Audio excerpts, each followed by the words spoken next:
Et il faut mettre son ego de côté, etc. Donc ça, c'est un beau projet à faire, mais c'est pas n'importe comment. Donc aujourd'hui, en tout cas, aujourd'hui, eh bien, certains ont annoncé mercredi, pour les arguments que je vous ai donnés, et parce que aujourd'hui, la mosquée de Paris, on va dire, a plus de poids dans les annonces. Pourquoi? Parce que même, vous voyez les médias, c'est l'annonce de la mosquée de Paris qui répondent. Bien que moi, je suis en total désaccord sur beaucoup de questions et beaucoup de sujets avec la mosquée de Paris.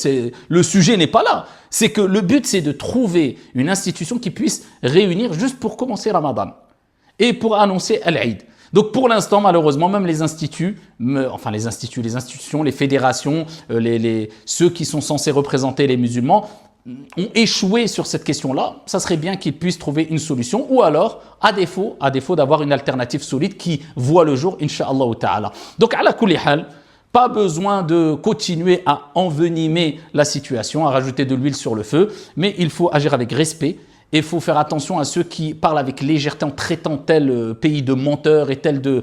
C'est quoi cette responsabilité qu'on prend alors qu'à l'époque des pieux prédécesseurs, quand on leur posait une question, la question faisait le tour de tous les compagnons ou les pieux prédécesseurs et revenait à la première personne à qui on a posé la question. Pourquoi? Parce qu'ils disaient tous « Is'alu ghayri la adri ».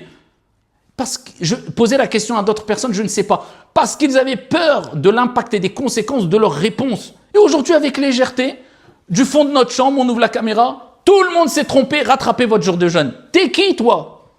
Man kallafaka bi hadha? Qui t'a donné la responsabilité de dire ça avec autant de légèreté? Donc un peu de retenue, un peu de respect. Et bien, idnillah azza wa jal, il faut faire primer l'union. Al-jama'atu rahma wal-furqatu adhab, kama qala alayhi salatu wa salam, surtout sur ces questions-là. On n'est pas dans des questions de jurisprudence où il n'y a pas de on suit le haqq et point. Ça, c'est des questions de divergence et qui, l'impact va peut-être désastreuse, créer la fitna et l'humiliation comme on le vit là maintenant.